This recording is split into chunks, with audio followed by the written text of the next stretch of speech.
Today we're going to do a demonstration on how to create a shipping label in Ship. I have an address that's already in the address book, so I'm going to highlight that address. In the bottom right, I'm going to click on Ship To.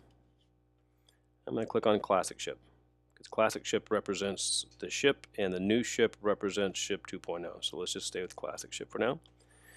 You'll notice it loads all the data here from the address. Now, when you first log in, if you don't have an address in the address book, and if because the default is always going to show United States, you'll notice that it says no service type.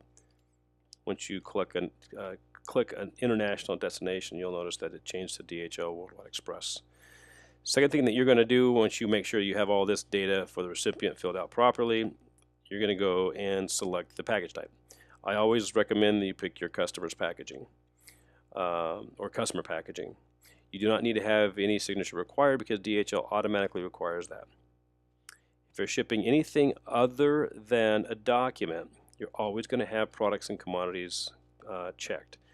Documents is obviously only when you're shipping paper. You're going to enter in your data and a value. Now, if you wanted insurance, you'll just go ahead and add the value here and click on insurance. If you wanted just to get a quote, you would need any of this data here.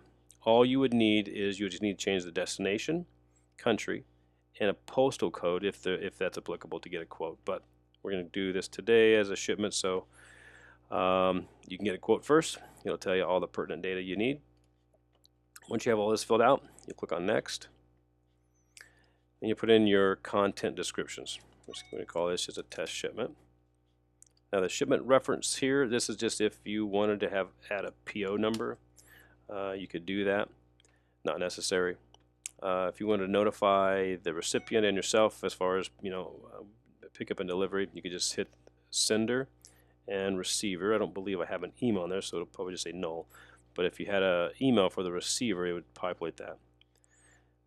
If you have notification here, you have to have something in the message bar. Otherwise, it will cause you an error. Next, you're going to schedule either a pickup or you're going to drop it off. So you can pick one of these options. Let's go ahead and schedule the pickup. Down below it says billing party. This is basically who is going to pay for this shipment. The default is always going to be sender. Now, if you have a receiver's information as far as their account that they want to have billed, you'd click on receiver and then you would type in that account number here. But let's just build the receiver. Next is going to have the customs value here that you put on the front page. You'll want to remember this because this number here, the amount here, has to equal the value that you put on the commercial invoice that we're going to do in the next couple steps. The duty payment type. This is basically saying the duties to be paid by the receiver. So this is 99.9% of the time, this is how all international shippers leave this. If you wanted to pay the duties and taxes on behalf of the receiver, then you could obviously click on duties to be paid by sender, and that's an additional $15 charge, and obviously you would also be charged the duties and taxes at the destination country. The FTR, you're going to leave that the same. It says here, I do not need an invoice. Let's just create a commercial invoice. It says help me generate. And then we're going to click here for the commercial invoice. Now you don't need to do anything with the receiver, tax ID, or the VAT. You're going to leave this blank or leave this as the default deliver at place. And any package marks, if you wanted to have any special requests from DHL, the driver, or the station at the destination country, you would add that there. But let's just go ahead and add a commodity description. This is what you're shipping. This is what's in the package. HTS or the Schedule B number. This is the number that describes what you're actually shipping. So if you don't know that, you click on lookup. Let's say we're shipping a shirt. Type in shirt, click on search, and it's going to give you a whole slew of options to pick from. Let's just say it's a men boys t-shirt of cotton. So double click on it. It'll pre-populate that for you. You add in the value or the quantity, the number of shirts. For this one, let's just say it's 1.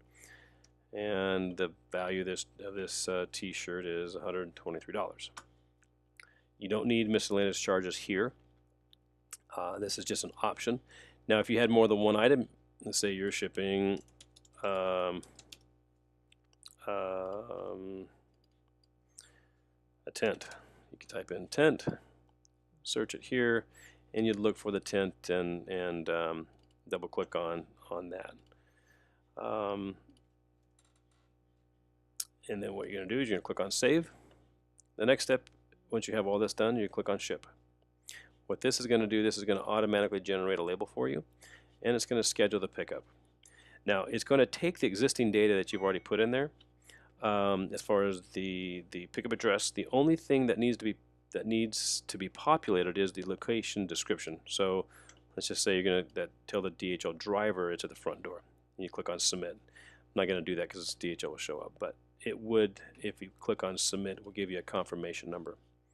The other window that should pop up is the actual label.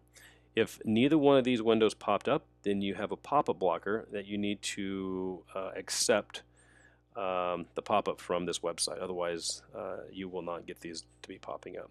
So once you print this off, go ahead and close it. It'll take you back to the home page, and you want to view the commercial invoice, and you'll need to print 2 copies of this. You'll need to sign both copies. You need original signatures on both. One of the copies you're going to fold in half, and you're going to put it in underneath the airway bill in the plastic sleeve that goes inside the pouch on your package. The other one, the other signed copy, you're going to give to the DHL driver. Once you close that, you would just click on New Shipment. It's going to take you back to the home page. And this is what it looks like when you first log in and start over. Now, you can go to your History tab, and you can see that you have your shipments here. So if you want to, you can view the information with the quoted amount. You can also see that here. You can also see the weight.